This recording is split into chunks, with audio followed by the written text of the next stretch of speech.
guys, Steve from BNS Customs here. Today we're going to be looking at another fuel issue with my C4 Corvette. Let's go take a look at what's going on.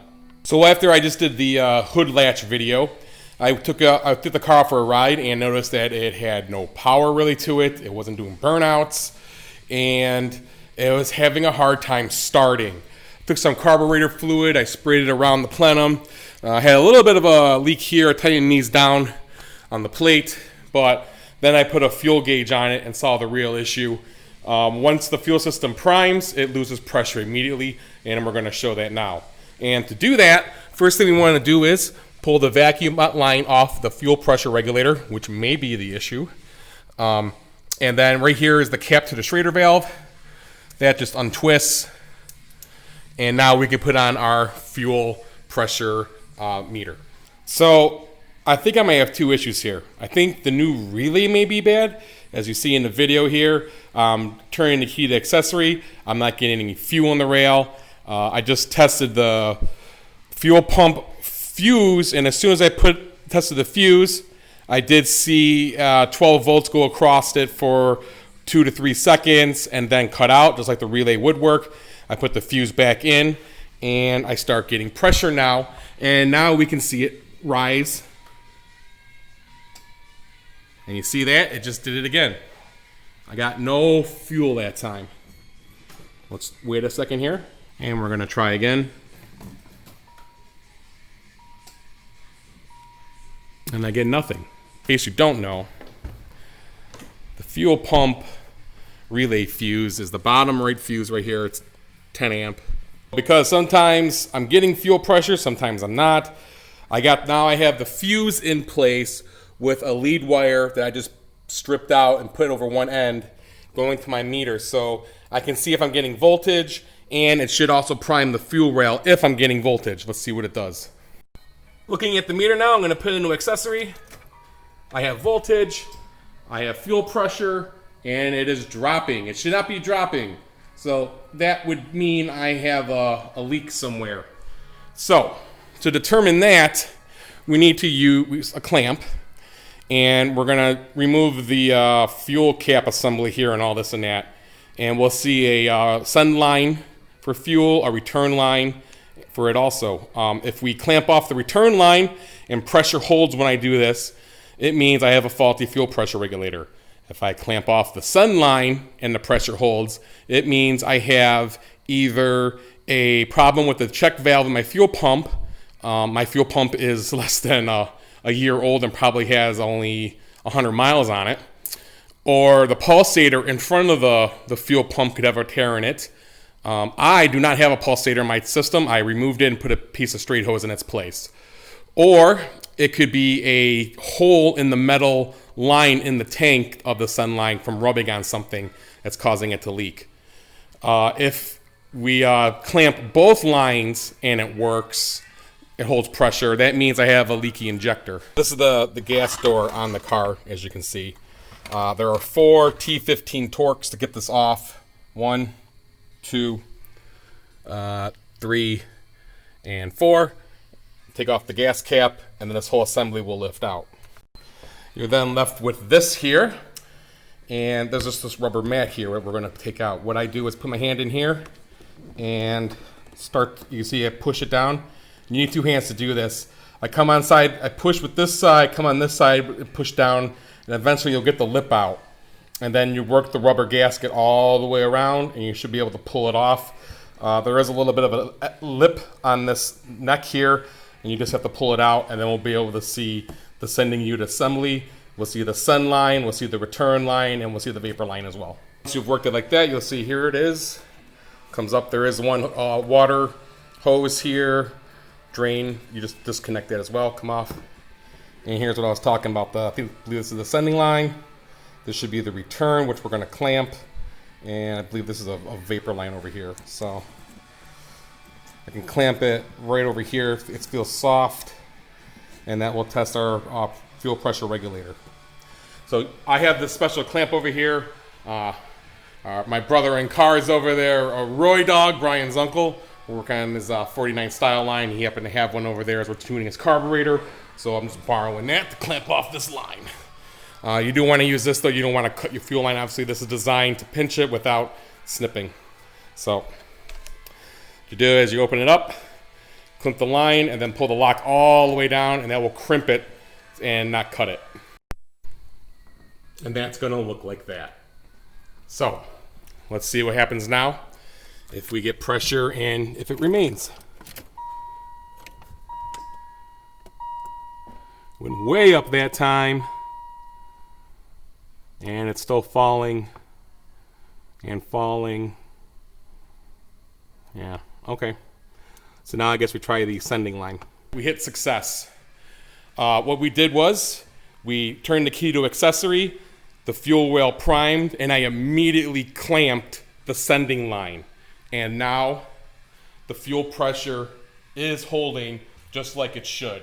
So I have a problem either with the sending unit assembly itself, which I know I already do because my gauge is off, or I have a problem with the pump.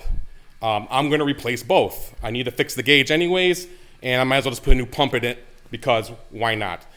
You can check the pump by taking the sending rubber hose off, putting on another separate hose, and trying to blow in it. If you're able to blow through it, that means the check valve is not working. You should not be able to blow air into the gas line into the pump. It should go one way. Last year, I already filmed taking out the fuel sending unit assembly. I'm gonna cut to that footage now and re-edit it for this video. The car is gonna be purple. It's the same car. It's gonna be all the same steps. I just don't feel like reshooting it, so here it goes. So with a lot of finessing with a pair of channel locks and some flathead screwdrivers, I was able to work off all of the three hoses there, and the fourth one there was from the rubber insulator cap there as well. So now I'm gonna tackle the 10mm bolts all around the plate there. So I got all 9 of the bolts out. There were 9, not 10. And what I also did is I went through and I retightened the hose clamps down on the hose so they wouldn't roll off and into the tank when I pull this assembly out. This connection here, electrical connector here, the yellow one you see right there, does not come off. What you do is you follow the lines back and toward the back of the car. There was a regular 4-prong connector here.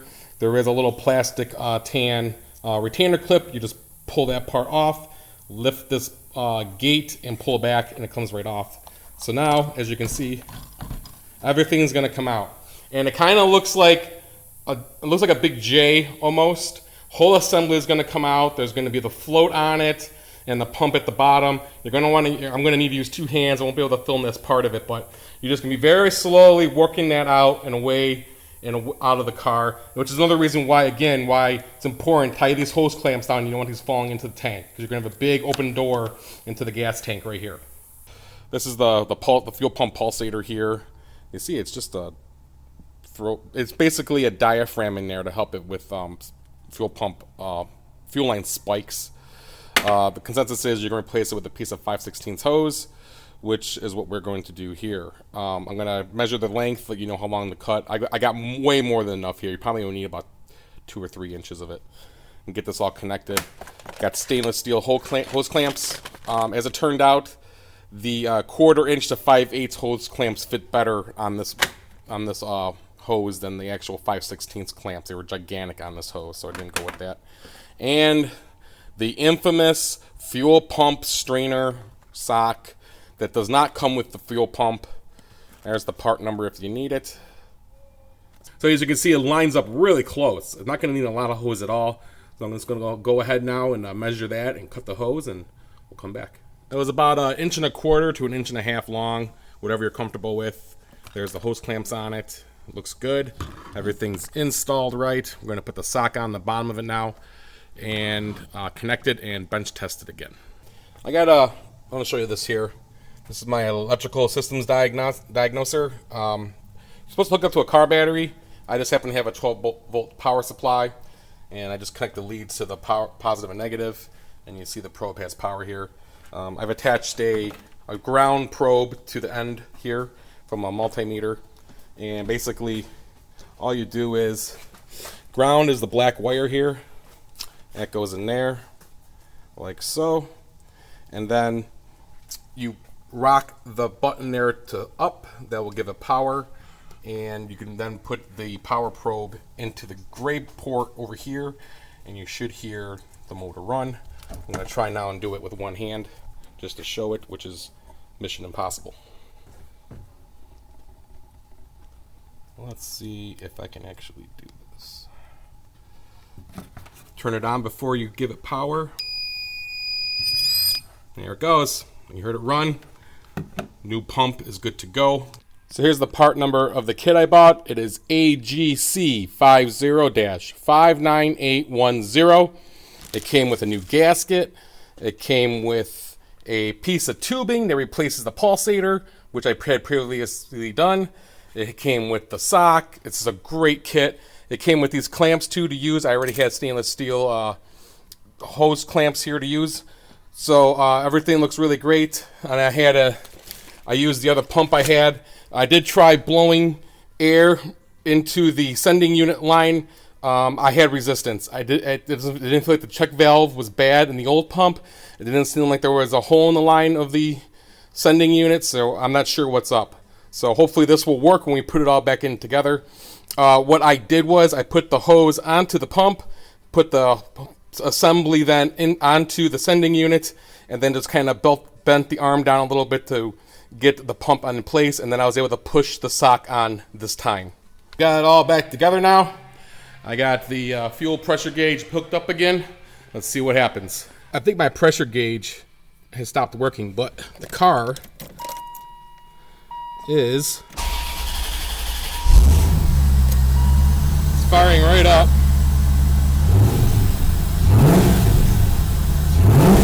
And it's responding just fine. So that's really weird that the gauge died. I just tried reconnecting it again. I'm not getting anything on it. But the car's starting right up. We'll have to go for a drive and see how it performs. Sure enough, it did break. There's supposed to be a little needle in there for the Schrader valve to push down on, like on a tire, and that's supposed to give me the pressure, and it's no longer in there. So what you should see is what we saw before, is that when you first put the key to accessory, the car should prime the fuel line, the fuel rail. It should stay at around 40 pounds there, not move, start the car, and then maintain pressure, just like we did before. All right, so we got the car running here. Now, before, the car had no power. I think maybe the fuel pump was actually the problem, which was put in last year, so I guess I had a faulty fuel pump, because right now, the car wants to go. It does burnouts. I'm not going to put my foot on the brake. We're just going to punch it right here and see what she does. Here we go.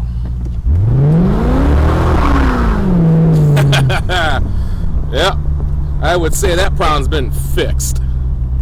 So there you have it. Everything seems to be working right. I apologize for the fuel pressure gauge not working, be able to show it holding pressure, but everything's working right. It's starting good. It's doing burnouts again. It's got all its power back. So I want to give a big shout out to my mother-in-law. Hope she's feeling better. We all love you. Take care. Please give the video a thumbs up and subscribe to the channel. We'll see you next time, everyone. Take care. Well, all good things do come to an end. The Viper and the ZR1 have moved on to greener pastures, and now we have the 79 Bandit, and we have the 2016 Z51 Corvette Stingray. Both beautiful. His and hers. Guess which one is mine? But let's get the real opinion. All right, Enzo, we're going to go see the Army of the Dead today. Which car are we going to take? The black Trans Am over here, the Bandit, or the red Corvette? Or the red Trans Am? Red Corvette it is. Yeah. All right, let's go.